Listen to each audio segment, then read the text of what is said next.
This is A Course in Miracles. It is a required course. Only the time you take it is voluntary. Free will does not mean that you can establish the curriculum. It means only that you can elect what you want to take at a given time. The course does not aim at teaching the meaning of love, for that is beyond what can be taught. It does aim, however, at removing the blocks to the awareness of love's presence, which is your natural inheritance. The opposite of love is fear, but what is all-encompassing can have no opposite. This course can therefore be summed up very simply in this way. Nothing real can be threatened. Nothing unreal exists. Herein lies the peace of God.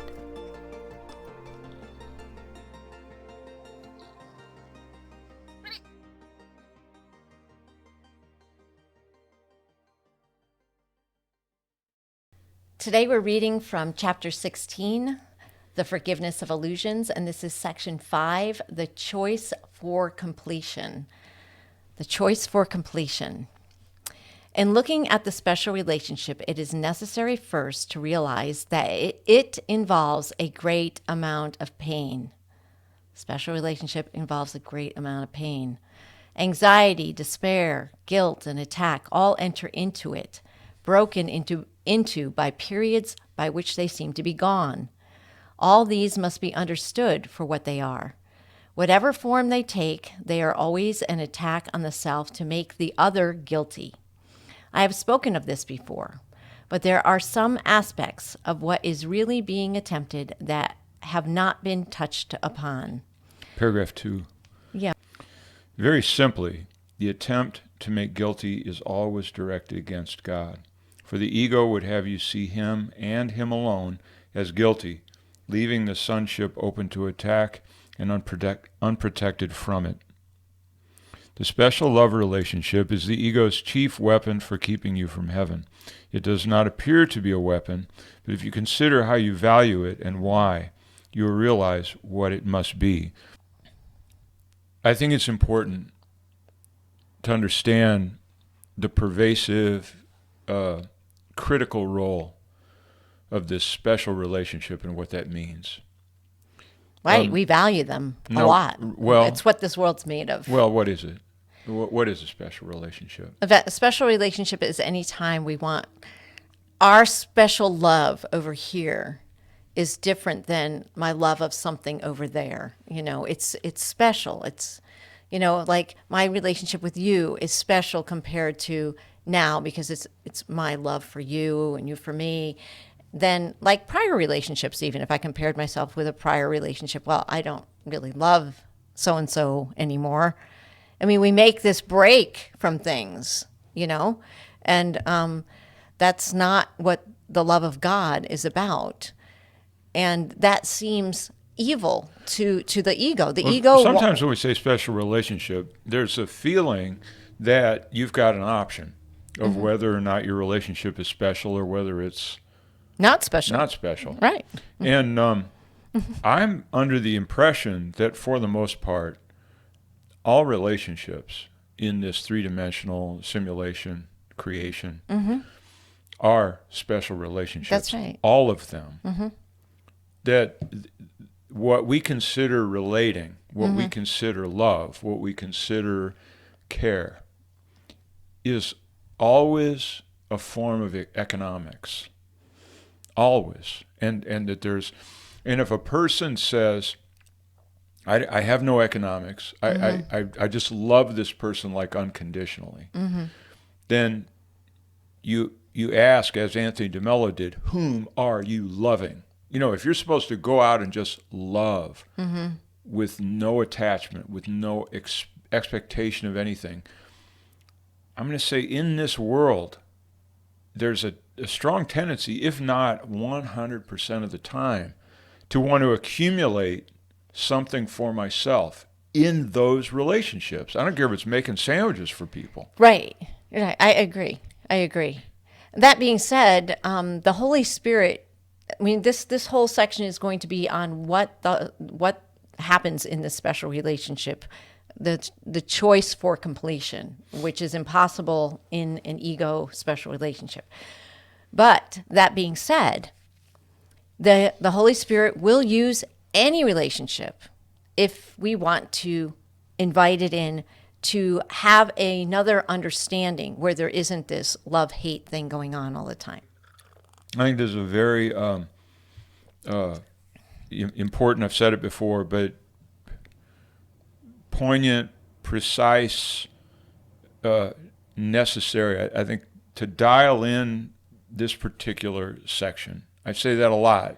Yeah. Not to be missed. The thing of it is that most people, can relate to the special relationship world. Most people would say, oh yeah, well, this special relationship worked and now I'm still in it, or that special relationship did not work, and therefore, whether it's a mother and a daughter or a spouse with another spouse where they went and divorced, there's all of these special relationships that go through stages of love and hate, and when the hate exceeds what we consider love, it goes away. Well, if we go through it briefly, it's necessary first from the first paragraph that it involves a great amount of pain, anxiety, despair, guilt, and attack all enter into it. Right, great amount of pain. Now it's broken into by periods in which they seem to be gone. It seems like it goes away, right. Like, oh, relief. Mm-hmm. I solved those problems. Wow, we have a moment of quiescence. Okay, that's the nature of it. It's ups and downs, ups and downs. And those ups could be 10 years, 20 years. They could don't be know. A few days here, and most of the days are good. It could be minutes. It could be whatever. All these must be understood for what they are. Mm-hmm. Whatever form they take. They're an attack on the self to make the other guilty. Now, this is one of those phrases that, what are you saying? I know. It's an attack. How is a special relationship an attack on the other? When this is not metaphysical. Mm-hmm. This is every time you interact with somebody, these elements are in play. We've got to get it this session. Right. We've got to get it to that point. Okay. I agree. Okay. Paragraph 3. The special love relationship is the ego's most boasted gift, and one which has the most appeal to those unwilling to relinquish guilt. The dynamics of the ego are clearest here. For counting on the attraction of this offering, the fantasies that center around it are often quite overt. Here they are usually judged to be acceptable and even natural. No one considers it bizarre to love and hate together, and even those who believe that hate is sin merely feel guilty, but do not correct it. This is the, quote, natural condition of the separation, and those who learn that it is not natural at all seem to be the unnatural ones. For this world is the opposite of heaven, being made to be its opposite, and everything here takes a direction exactly opposite to what is true. In heaven, where the meaning of love is known, love is the same as union. Again, in heaven, where meaning of love is known, love is the same as union. Here, where the illusion of love is accepted in love's place, love is perceived as separation and exclusion. So those are the two variations. Heaven, love is known and is the same as union. And here, the illusion of love is accepted in love's place, and it's perceived as separation and exclusion. And we like the exclusionary aspect. We have to admit that we like it. You talked about that. Go into the exclusionary aspect. How is love, which brings you together with another person in a lovely relationship, mm-hmm. where you're figuring out life together, mm-hmm. and you're solving your problems together, and you've discovered a kindred spirit of some kind that can walk with you hand in hand through the vagaries of life. Mm-hmm. How is that a weapon? Well, because first of all, we have to admit that we like it. We like to have this thing that we can call our own. Of course, it's called love. Yes, it's love. Of course I like it. Yes, it's called love, and yet here love and hate are in one realm. Where's hate? Where's hate? Hate's in the closet. Yeah. Hate hasn't come out yet. That's a beast that comes out at me every once in a while. Yes. And I go, you don't belong here. Well, and we go to a therapist and we chase it back in the closet. Every time there's a slight compromise in the relationship, there's a little bit of upset, hate, whatever you want to call it. And, the Course is very specific in changing all of those little upsets into, okay, let's name it. It's hate. You hate it when that person does that. And Oh, come on, that's extreme. And you're going to Okay. keep your mouth shut about it. That is so extreme. It's natural, okay? It's natural, as the Course said. It's natural to get into a relationship and just to have, like ocean waves, troughs and peaks and valleys, peaks and valleys. It's just natural. So what's the Course doing? Is it saying it's not natural to be natural? Is it saying... It's saying that love in its ultimate state does not have those aspects to it, and if it does, it is not love. Not in its natural state. Love in its real state. Love in its essence. Yeah. What we call natural is based on our reality of what we perceive here. Love. Okay, let's love. What is love? Love is any time I reach out to another person. Anytime someone reaches out to me, we're reaching out to one another. Let's just call that love, a desire for connection, a desire for union. Let's just say it's love makes the world go round. Okay, that's love. And we're saying that the essence of that thing that we're calling love in truth, not in what our interpretation of it is, the essence of it is absolutely a flat called love. Yeah. It's just love. Except the flat line is way up here. Right. Well, I mean, the flat line is high enough to where it's God. Okay, God is love. Right. Well, in other words, it's an elevated state. It's as soon as you say flat line, it sounds very dull to me or whatever, but it is an elevated form of love, meaning you don't experience things as... For us, it would be absolute equanimity. Yeah, it would be absolute Not equanimity. Flat line. Let's call it absolute equanimity. Yeah, where nothing disturbs its state. No, but that's not stoicism. What about people where, let's say, the guy cheats on the girl, and she has a moment where she goes, "Oh, bummer," and then she goes, "Forgive and forget," and she relaxes into it and goes. That seems loving. Either sick, or loving, or loving. You don't know sure which. Right? It will be revealed. Right? It will be revealed. Yeah, over time, whether or not there's some. So where does love figure in that picture? Because this love that the Course is talking about doesn't even play. We mentioned here that it's separation, that the ego's perceived love creates that separation and exclusion. And I said that we like exclusionary love because that's what makes it special.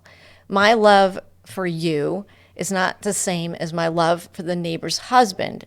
And now as soon as you say that, it's like, well, if you had that would be sin, because now we're associating coveting somebody else's. That's what we think of as love. Well, or we got shades of gray. Like I've got love on 100 scale, and I love Jim. The neighbor. I love him. Where? I don't want to be, I don't want to be homophobic. So, I do love him some, but then I don't want to take it up to where I love him as much as Joanna. Oh, there we got some problems. No, I know. So our concept within this world is that we have to have boundaries with our love and definitions. Colors, boundaries. Because we associate love with covetousness or desiring something outside of my realm of what is considered normal, because we associate it immediately with specialness, that it's very, very convoluted.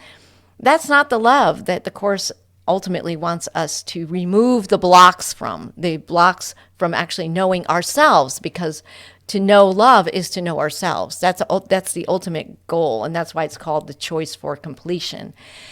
But in all the aspects of special love, I want my little boundary around it, so that keeps me from desiring the neighbor's husband, or, that kind of thing. So we have these other concepts of love that form in the special. Let's be clear.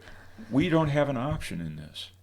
Because as long as I consider myself a guy that's 6'3", with a certain history, a certain conditioning, a certain way of thinking, a certain way of expressing and presenting certain life issues and whatnot, that is a special relationship with me. Yeah. That is my special self. Her special self is the same. Looks a certain way, has been through certain things, has certain qualities. And so that those two special entities meet in a special relationship, There's no way around it. You cannot get around it. What I'm trying to say is, it's not a flaw. It's not like you can read this and go fix it. Because No, as long as I'm defining myself as attributes, as qualities, as fixed quantities, tired today, energetic tomorrow, who knows? As long as I'm on a scale of presentation, shades of gray, and as long as you are, then we have shades of gray in that relationship. And love, being of God, has no shades in it. It is an absolute fixed reality, not even a quantity. There's no quantity to love. It is a quality. Right. It is. Love is pure quality. So, but we said some things. Well, this was a long paragraph. The special love relationship is the ego's most boasted gift, and one which has the most appeal to those unwilling to relinquish guilt. And again, relinquish guilt. What does that mean? It means relinquishing the idea that I am separate from God's love. That's what I know, but you know what? We're not thinking about anything. Let's cut to the chase. Let's say I'm an adolescent. Let's say I take my first love, Sally.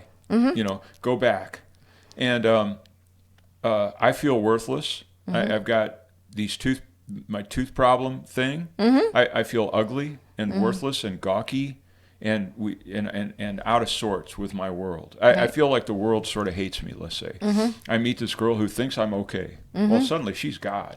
Yeah. She is literally God. She just rose like the sun in the sky and made me worth a damn. Worth a damn. And suddenly I am without any, I might as well be Evel Knievel jumping over barrels. And, he can't rethink that when he's over the 20th barrel. He's going over 50. He's got 30 more to go. When you're in a special relationship, you can't rethink in the middle of that special relationship. It is no holds barred. You are all in with this special relationship. Now, Sally, quickly into this, decided she didn't like me as much as, let's say, Dave.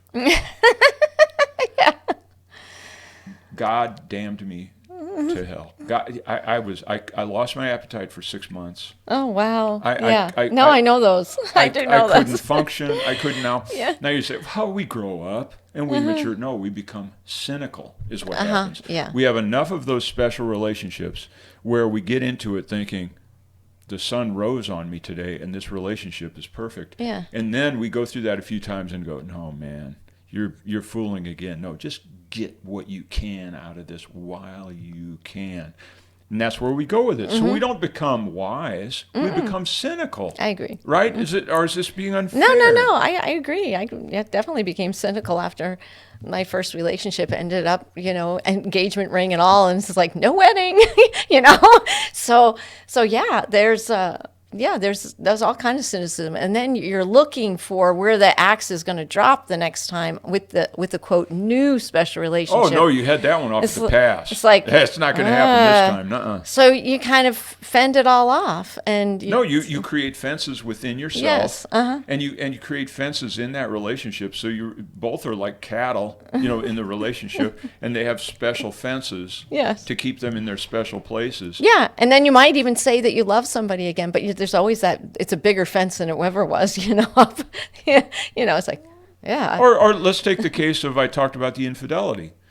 It's possible to create a fence of absolute perfect love, but outside the fence, hey, that guy can do whatever he wants, and you just say, you play the game with yourself that as long as that person is operating with his drugs or special relationships that they have out there, and you just say, you know what, when they're outside of the fence of what I've declared as perfect, I'm not going to pay attention.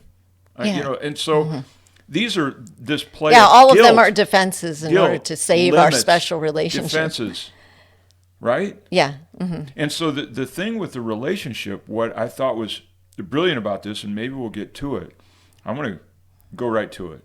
Yeah. The beauty of this special relationship, the reason it's the ego's most boasted gift. What an invention. You proved to God that you can be worthless and you're going to create little heaven on your on earth for yourself. Right. God sentenced you to live here in this purgatory, this hell where things are up and down. No, God, I am going to have happiness in your face. In your face. Watch me. Right. Watch me. Right. And so that there is this sense of bitterness. And then your friends go, oh, they get along so well. And then you go, thumb your... You wish you had such a great relationship in your face. And this is really the inner dynamic of this. Am I being unfair?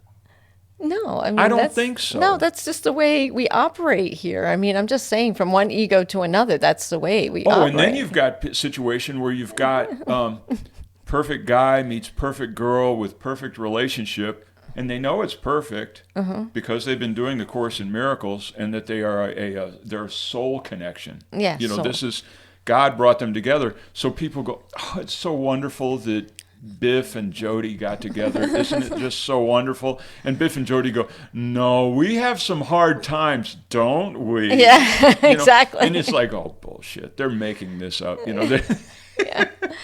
In other words, you pretend to have friction. Right. Well, it talks about the fantasy. I mean, we create, not only that, in the special relationship, we fantasize about what that relationship is. And the other person isn't really privy to my fantasies. Like, I may have fantasies about you and what you really are in my universe and everything else. Keep it intact. And I keep it intact by keeping it in myself. Do not look in the second drawer. Do not look in the second drawer. Just don't go outside of my fantasy, because if you do, then the special love relationship falls apart. Right. So there's a lot of that is going on. Shall we move on to paragraph 4? Yeah, this just loaded. It is the special relationship. It's in the special relationship. It is in the special relationship, born of the hidden wish for special love from God, that the ego's hatred triumphs. For the special relationship is the renunciation of the love of God and the attempt to secure for the self the specialness that he, God, denied. It is essential to the preservation of the ego that you believe this specialness is not hell, but heaven. For the ego would never have you see that separation could only be loss, being the one condition in which heaven could not be. So the ego here is saying, born of the hidden wish for special love from God. This is the classic story of Satan wanting to have a special relationship with God and being ticked because humans were loved by God, and he's looking at these bags of skin walking around going, what? This is equality. He's an angel of light. Yeah, right. Large and beautiful. It's the classic. They're just a little clay bean. It's even in the mythology. It's the classic story of the special relationship turned to absolute hatred. Because the angel of light is spurned. Me, and that angel of light could be me, right? Any individual. Right. I'm so special. I got some stuff going on. Why do I have stuff going on? Why do I feel so special? Because I feel worthless. Why do I feel worthless? Because I decided that separation from God was a condition, like a qualitative condition on what I am. I'm separated from God.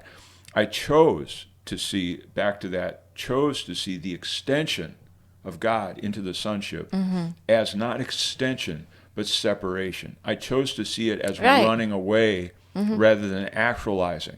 Right. And so because I view that in the deep, deep existential, metaphysical foundation of this, there's this sense of worthlessness on my part, thinking God made me worthless this way. God did this to me. I have anger at God. Having been sentenced to this sort of hell of difficulty, I have chosen to create special relationships to get me out of it. Right? To get you out of what? Out of the damnation. Oh, Because what? Who can try to explain to some guy that just found the love of his life, or vice versa, try to explain to them that life is hard? Yeah, no. It's impossible. Yeah, no. They just found love, and it's going to be great from here on out. Okay. There was something I thought of. Oh, I just thought of like the whole thing with the prodigal son.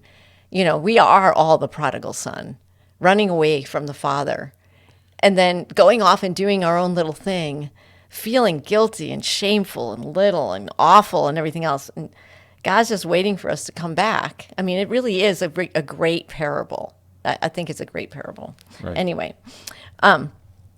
paragraph 5. To everyone, heaven is completion. To everyone, heaven is a completion. There can be no disagreement on this because both the ego and the Holy Spirit accept it. Yeah, on different terms, they accept it.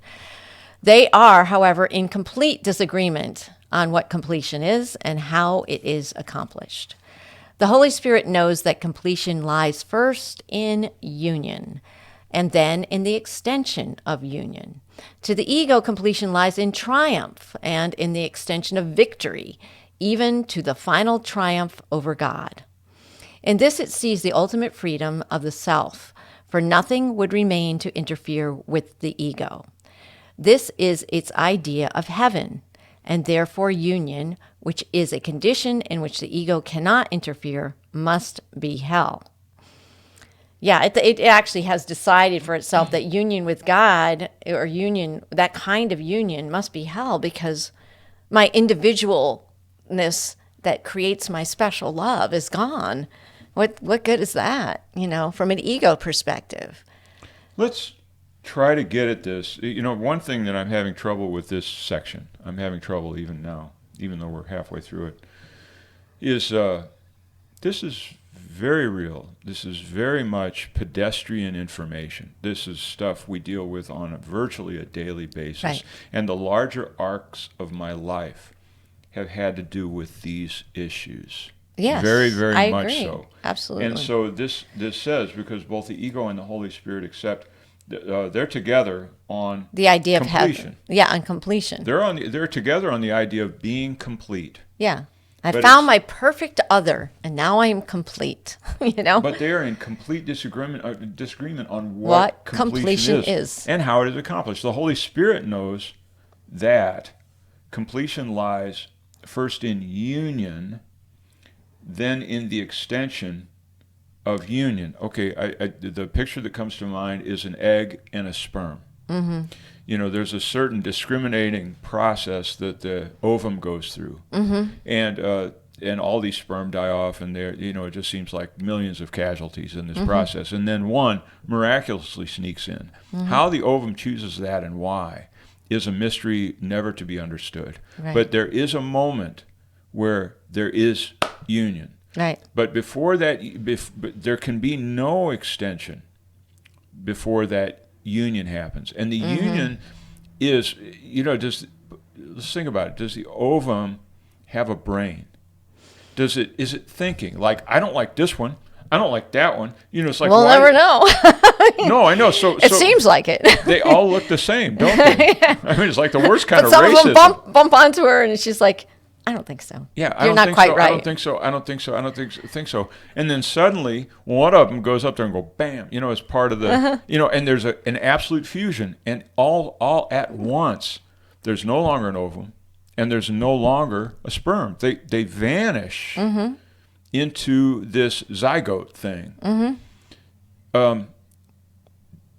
It seems like there's something there about love, union, being way mm-hmm. beyond our ability to comprehend discrimination. In other words, the sperm can't go back and lift weights, get a red Corvette, drive up to the ovum and say, hey, get a load. Mm-hmm. It doesn't. You're right. No, she takes this sperm that has a rusted out pickup truck. We don't know. Right. She doesn't pick the best. Yeah. No. You know what I'm saying? Yeah. Uh-huh. So as a deep metaphor uh-huh. for our own lives, there's something sublime, impossible to comprehend. Well, and also union. In that union, apparently there's a spark of light that happens at the same time. So what we're not seeing, we're taking a physicality of one and a physicality of another and creating a complete new other in that circumstance. And the thing of it is that the light, which is the love that causes the two to come together, is beyond the love of a special relationship. The thing that actually caused that to unify in such a way, it's the same thing that causes... Doesn't it seem absolutely special? It seems absolutely special. And yet, the thing that caused that special individuation to happen was not special. It was born of the love of God. That's my interpretation of it. It's born of the love that can only create life.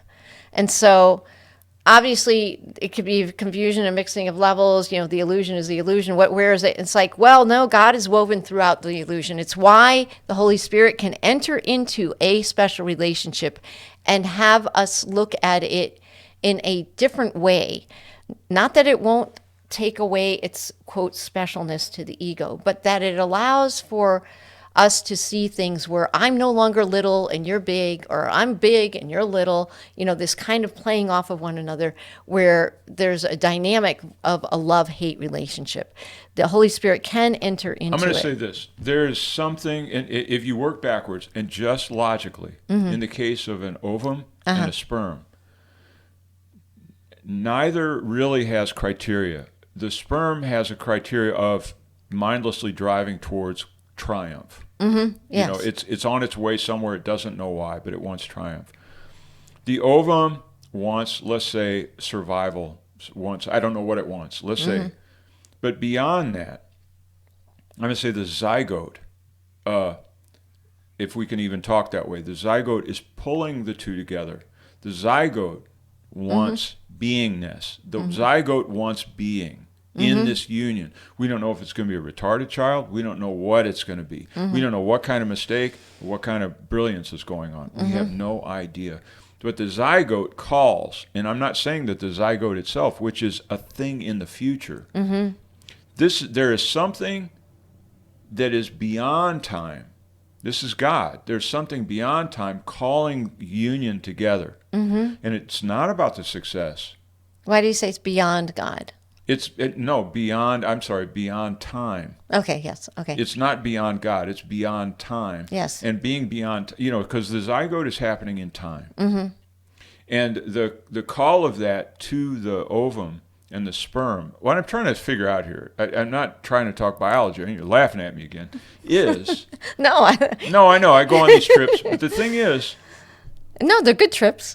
we want to understand how the Course in Miracles is not some ditty on your shelf. It's speaking to the molecular interactions of everyone in every situation, every day, every second. The ups and downs, the roller coaster of life is what this is addressing. And it's giving some very, very critical information about victory.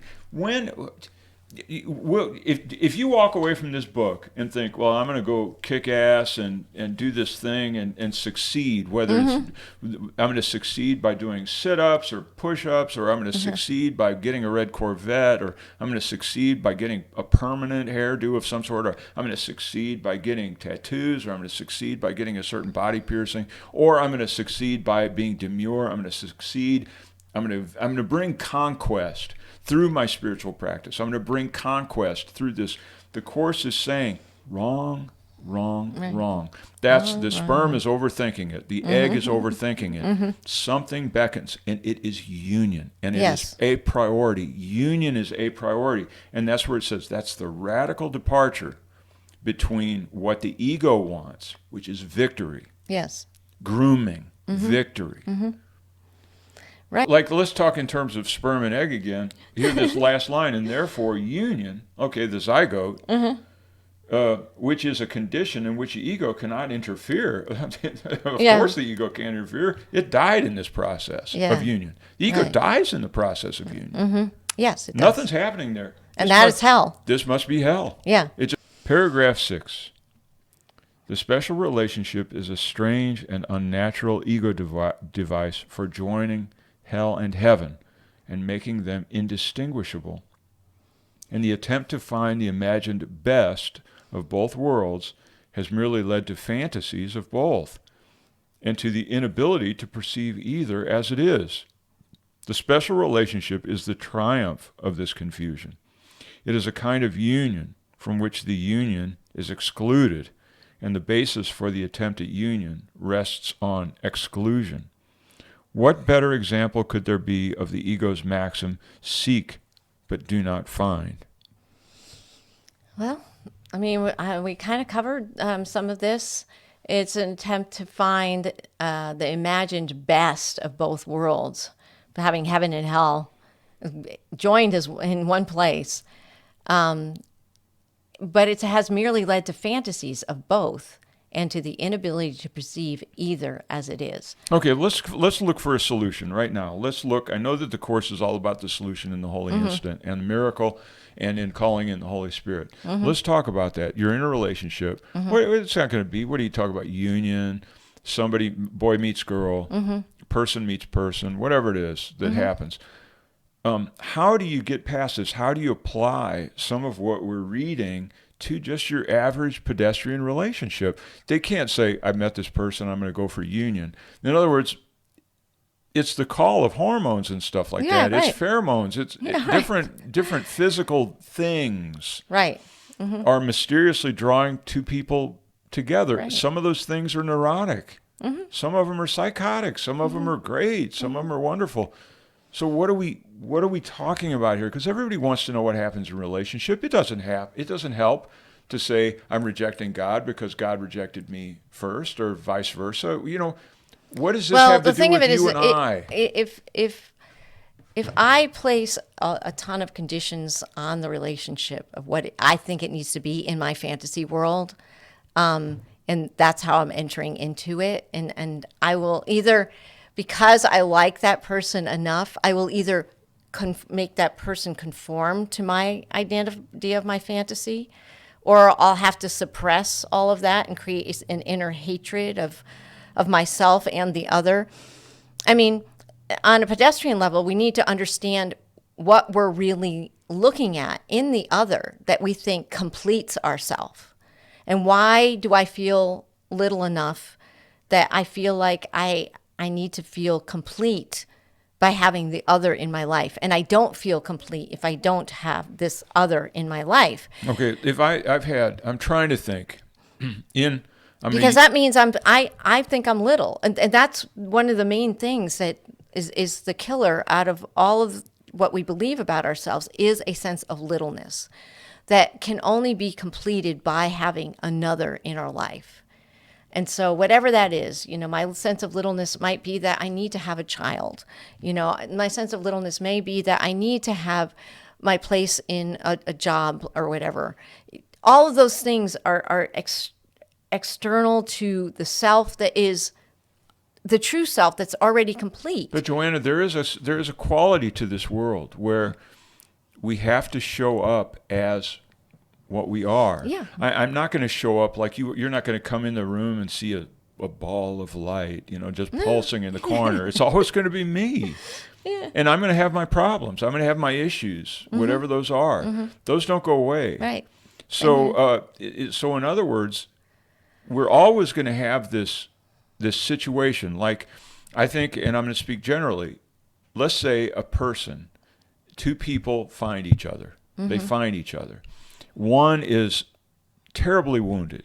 I mean, terribly wounded, to the level of their wounds, or they don't even register in consciousness as being wounded. They don't remember anything. Let's say it's a sexual abuse situation. So that there's this wounded person and a person that's not wounded. Let's say the person that's not wounded finds bonding with another person absolutely frightening. And that they have, before all things, they have created a fence around themselves so that there will not be intimacy. There will not be a union in any terms that you can understand. Now the other... Yeah, that keeps the ego self intact by another idea of fantasy that keeps, my fences over here, and therefore I'm safe. So is this a failed... The other one is from, let's say, a gregarious family. And for some reason, some mysterious neurotic or whatever reason, they get together with this person, and they proceed with the fantasy that all things are going to go well, and they're going to have this family, and they're going to do this, and they're going to do that. But what ends up happening is it ends up being a constant struggle with that fence of one wanting to overcome the fence, and at the same time overcome their cynicism that they're not ever going to get anything. And the other one constantly defending and putting up shields. Is this the person that will never offend me? This is the person that will never come at me. And so that they're in this struggle. Is it time to split? Is it time for them to quit? I'm just using that as a rhetorical question for where this needs to go in terms of union. Special relationships giving way to the union in God. How do you know? Well, I mean, obviously, I mean, the Course is not really touching on that. It wants to compare the special relationship with the true love relationship, which is the love of God for his son. It was channeled for these very issues with Helen. Yes, it was. It was. And so, I mean, it does... whether or not somebody stays or goes, the Course says you just end up replacing it with another that you have to, it might not look the same. It no longer feels like it's the struggle and everything else. But the individual doesn't really change. The problems that were there are still with that person. It's just how will they get resolved in the ways of the illusion of knowing myself. Okay, so I went through several different relationships where there was all these ups and downs and everything else. And in each one, I felt like it was my pattern of giving myself away, putting all my energy in, and yet at the same time feeling either little, or in some of them, maybe I'm the bigger one in the relationship.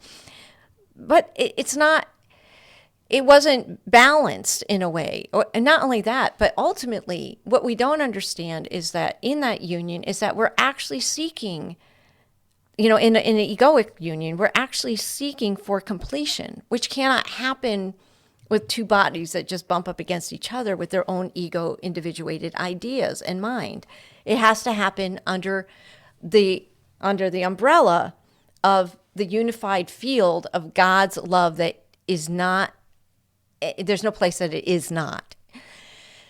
So in those places where, it looks like the relationship is failing in some ways and everything else, it's going to be different for every person as to whether or not they stay or go and everything else.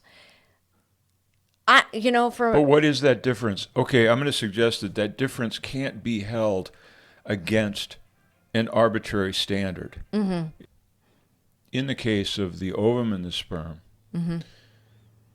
there are forces at work that are invisible below the surface, impossible to understand.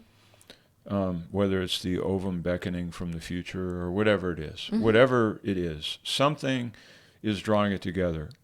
The admixtures can be neurotic or crazy or whatever. So I'm going to suggest that the same is true of the active relationship. You can't say, I need to hit on these 5 points or my relationship isn't working. Right. I need, there needs to be something beyond an arbitrary, and maybe well planned, maybe suggested by Dr. Phil. Whatever it is. But these points, a person has to go within themselves and hear this voice. So I do think that it's necessary in a relationship, as we talked about when we got married, is to make, call it the Holy Spirit, call it Christ, but make the reference point for your relationship that higher octave, that higher place. Yeah, I agree. I agree that is a better way. There's no other way. And I'd say if you do have an arbitrary judgment that you make, it's to have a sense of whether your partner is willing to have that higher octave as part of their picture, because without that higher octave, you're struggling against criteria that are really the ravings of a lunatic. They don't really know what they want, why they want it, where it goes. Right. And there was a confusion of those very levels in my prior relationship. We thought that we were moving towards the higher octave under a spiritual relationship, and it was not. Now, It ended up being, well, you're not there and I am, and you need to come up to my octave in order to, to communicate with me. And it was just, in other words, you can't be about changing another person. That's the reason why you're in the relationship, is changing them. They will change of their own ways and their own times. And if that's the reason why you came into the relationship, it's most likely going to fail. Either where you feel like you have to change to that level in order to satisfy the relationship and things like that. Now, people change, and sometimes they change for the better because the relationship has brought some things up for them. I'm just saying that if that is the main priority, and I don't want to psychologize it, because the ego does not go into the psychologies of it, and I am not a professional. That's all I can say about that. But I mean, obviously, we come in and out of relationships in this day and age way more, particularly special relationships. No matter if you're the same sex or not, I mean, they're all special relationships, and they're built off of this, where heaven and hell are under the same roof. Whereas true union, according to God, that completion does not contain hell at all. It is entirely heaven, love, in its all of its glory. And so it's making us know what we built our world out of, in our ability to think that we could separate from God. And it formed this idea of creating special relationships over and over and over again to fulfill the thing that we're seeking, which is the union of completion of self. And so that's where I was going to go. If we feel as though in a relationship, myself is suffering to the point where I can't even identify what myself is anymore, I would say it's a good time to say, maybe not here. Maybe this is not going to happen under this roof with this person. Because the whole idea of this realm is to discover the self that seemed to leave God and re-find it. And if it's not happening in that relationship, or even in the bubble of what that relationship gave you under the same roof and everything else, then maybe not here, maybe not now. It just depends on what your life trajectory that you want out of your life as well. If you're listening to this podcast, most likely you're trying to find out what the truth of love is, what my blocks to love are, so that I can understand who and what I really am, because that's what we are. We are the extension of God as a son that is love. But we got to be clear that in the last one, I brought up that amazing situation of the kid with no arms or legs, and Yes. the dad hauling him around to do the Boston Marathon. Right. Those are two people that are as unlike each other as you could possibly want. Right. So I'm not saying that there needs to be any sort of formal, and this lesson gets into form eventually. Mm-hmm. No formal commonality. There doesn't have to be a formal commonality. But there does, I'd say, have to be a transcendent Yes. Understanding at some level and clarity. Let's say some woman wants to have babies, and the guy says, I'm not ready for babies. And it just goes on and on. I'd say, just off the top of my head, if the guy says no babies and she says, I got to have babies, and that they're just going on and on that way, she doesn't necessarily say, maybe he'll change, maybe this, maybe that. You might actually get into a situation where there's like an ultimatum. Yeah, right. Where you say, listen, I love you, I approve of you, you're wonderful, but, babies are on tap for me. I got to figure out somebody that wants to be a partner to have babies. Yeah. You said you were on the front end, or I've changed my mind, and now I want babies. I didn't before, and now I do. In other words, there is a degree of self-honesty and forgiveness about the circumstances we find ourselves in. Right. Okay, paragraph 7. Most curious of all is the concept of the self which the ego fosters in the special relationship. This self seeks the relationship to make itself complete. Yet, when it finds the special relationship in which it thinks it can accomplish this, it gives itself away and tries to trade itself for the self of another. This is not union, for there is no increase and no extension. Each partner tries to sacrifice the self he does not want for one he thinks he would prefer. And he feels guilty for the sin of taking and of giving nothing of value in return. How much value can he place upon a self that he would give away to get a, quote, better one? Yeah, I mean, that is classically the way relationships that I've experienced. Yeah, you trade a piece of yourself, you cut off a piece of yourself in barter for this better relationship. And if you cut off, hey, look, I got money, or hey, look, I got personality, or hey, look, I got a sense of humor, whatever it is, like my family name, whatever it is, there's a sense, and it can be very subtle. Those are crude. It can be very subtle of what I'm trading to get something to make up for the fact that I don't feel like I really am anything anyway. Right. So that if I can trick that person into loving me or liking me or going along with this deal that I've, then I actually feel like, what a dummy. It's like, because I haven't done anything. Right. I'm giving them nothing. Right. And they're giving me them, and I think they're great, but now they're not so great anymore because they went with me.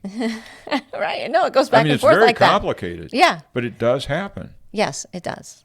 It does. You talked about that. We saw the film, and there was I forget where we saw this, but it's a classic dominatrix and a guy, and he's like got a leash around his neck, and the girl is literally... He's down on the floor. He's on the ground, and he's just... dressed in some kind of weird, flimsy right, and dress. the interviewer... Anyway, he's dressed in a dress, and the interviewer is asking, well, what are you getting out of this relationship? And he goes, humiliation. Yeah. And the girl is like, and she even puts out, she dumps cigarette ashes on his tongue. Yeah, and he swallows them. And he swallows them, and you're going, wow, this is like, this belongs to Gravity's Rainbow. This is really sick. But in a way, the irony is the guy saying, I want to be humiliated, meaning I can handle it. I'm so great. It's grandiosity. I'm so great. I will be, I can accept cigarette ashes on my tongue as satisfaction. That's how good I am. This person over there, and I'm so, and at the same time, there's a worthlessness behind the grandiosity. And so they're thinking the guy who's being humiliated actually feels, in a weird way, superior to the one who's doing it to the dominatrix. She exists as like a machine, an abuse machine. That's all she is. But he's conscious. He understands. And that's an extreme case. You said, is that an extreme? Well, I'm afraid it is. He has an extreme example. It enters into a lot of relationships. Yeah, of where the ego, who's the little and who's the greater, and then why. And then you're like, well, wait a second. The one who seems to be in this place of littleness is actually thinking, I'm big enough to handle this. I can do this. I can take the humility and stuff. It is. Okay, there's a certain amount of psychology. Right. Because in the end, we have to bring whatever our tools are to a relationship. Admittedly, my interpretation of who I am, what my background is, what my strengths, my weaknesses, that conscious awareness of what I am is part of the picture. And it's a lie, and it's insincere. If I have awarenesses of myself based on the fact that I've read every psychological tome that was ever written, and I've got that, and if I say, it doesn't matter, that's just being complicated, I'm going to be simple, that's bullshit. Well, you're not simple. You left simple behind long ago. That's now part of your form, is that. And so to deny it is, I think, dangerous. It is as bad. No, I'm not trying to deny it. I'm just saying that, the Course doesn't go into those kinds of details of relationships and examples and everything else on purpose to allow you to take it. It didn't need to, because it was talking directly to a psychologist who was well aware of the implications of these things that's true. In her relationship with Bill Tedford. She didn't have to. He didn't have to tell her psychobabble. Because she was psychobabble. So was Bill Tedford. It was not necessary. That's the invisible, that's the elephant in the room on the whole Course in Miracles. That they were both psychologically very savvy. All right. Paragraph 8. Yeah, paragraph 8. And we're going to end off at this paragraph, and we're going to go, this will be part 1 after this paragraph. The better self the ego seeks is always one that is more special. And whoever seems to possess a special self is loved for what can be taken from him. Where both partners see this special self in each other, the ego sees a union made in heaven. Mm-hmm. For neither one will recognize that he has asked for hell, and so he will not interfere with the ego's illusion of heaven, which it offered him to interfere with heaven. Yet, if all illusions are of fear, and they can be of nothing else, the illusion of heaven is nothing more than an attractive form of fear in which the guilt is buried deep and rises in the form of love. I promise you, you know what I'm going to say right now? I'm going to make some sort of apology for my feeling of inadequacy of being able to convey the importance and relevance of virtually every line of this particular one. Right. In terms of relationship, dealing with this, because every relationship, if you got something looking at you from across the table right now, whether it's a child, a spouse, lover, whatever it is, mm-hmm. boss, the special relationship is in effect. Yes. It's in effect. Mm-hmm. And the call out to the Holy Spirit is there to try to heal these places where this relationship is in effect and setting up both parties for hell or disaster. It can't. It can't survive. It can't survive. Well, a special relationship obviously has both heaven and hell. And the places, and if there's enough, quote, heaven, which they mentioned, I don't know if we actually went into it. We've gone into it in other lessons. Yeah. But is just another form of fear within it's an attractive form of fear in the special relationship. But still, in distinguishing, the main thing to distinguish is that the union that God is talking about that forms completion is union. There is no sense of a heaven and a hell. There's only the love that is extended, and it's extended from that union. Whereas in a special relationship, there's always going to be a sense of somewhat of a lack or tending to try and complete with the other. And so it's actually, it's this whole thing is to let you know how the special relationship operates, so that we can decide whether or not that is what we think will fulfill us, because we can't find our completion there. That person there is on my journey. You're on my journey with me now in this world. But you can't give me completion or the sense of myself. I have to learn through how I look at my world and you, and because you're a part of that other space that seems to be other, to recognize that love has not gone anywhere. It's always been here. And do I want it? I mean, that's ultimately do not relax into the trick, and it says it here, do not relax into the ego's trick of thinking that this temporary heaven, like, oh, Joanna and I, we get along so well. Yes. We get along so much better than we did with the others, those other bozos. This is much better. Maybe this is like not a special relationship. Maybe this is, no, don't go there. Right. In the end, I have to go to God. I have to go to the Holy Spirit. I have to realize that I'm in an insane asylum. She's in it with me. We're all in this insane asylum. Nothing sane about this situation. We're all crazy. And that in order to find sanity, it's a constant outpouring of that request, outpouring of the request to the only sane person, the only sane thing. Whoever seems to possess a special self is loved for what can be taken from him. So if I have a special relationship, of love relationship, then I feel special, I feel special. Where both partners see this special self in each other, the ego sees a union made in heaven. So all of a sudden it's like, I have a special love relationship, and I got the ring on my finger, and all that kind of stuff. And now I'm in my heaven. Each person goes into a relationship with a certain amount of wealth. They something they consider great, whether it's stocks and bonds or real cash or gold buried under the house. They go into Or something about the qualities of self. I know. I'm just trying to use an analogy here. Okay. Each one goes in. Now, the reason that they are weighing what their wealth is in going into a relationship is because they don't think they're worth anything. They think it's going to take that wealth to get anybody to love them.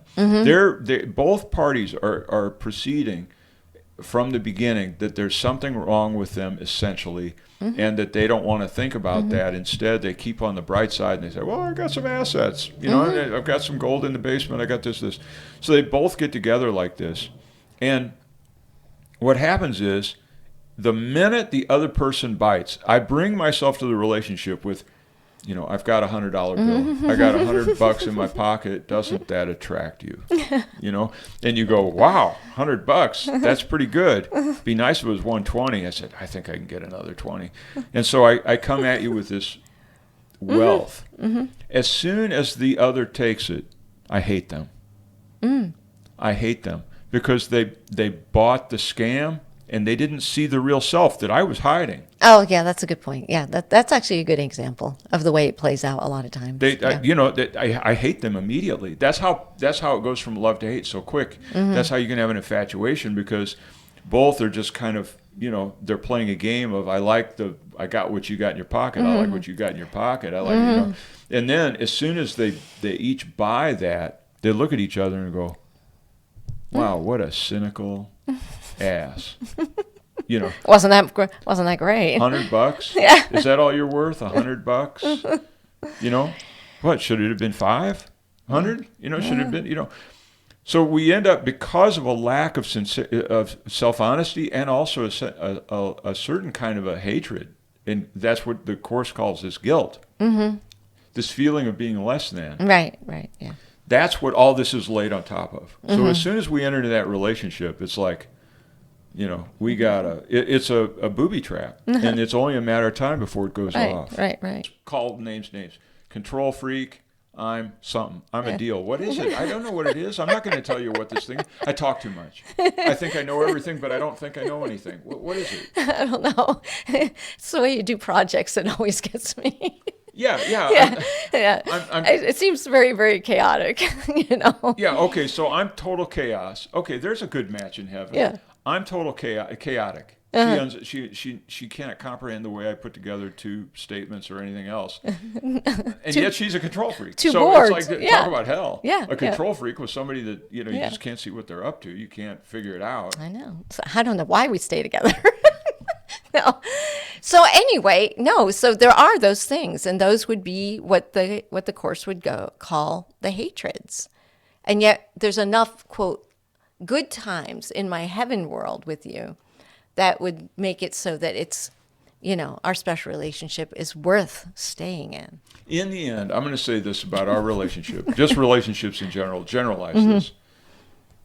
Yeah, there's peace here, and there's communion, there's a commonality. It could blow up based on wrinkles in a personality or just the vagaries of life. It could blow up. However, in the meantime, we're doing the Course in Miracles, and it's up to me to be honest about what my relationship is with Spirit, to be honest about that, and to realize that this is a blessing.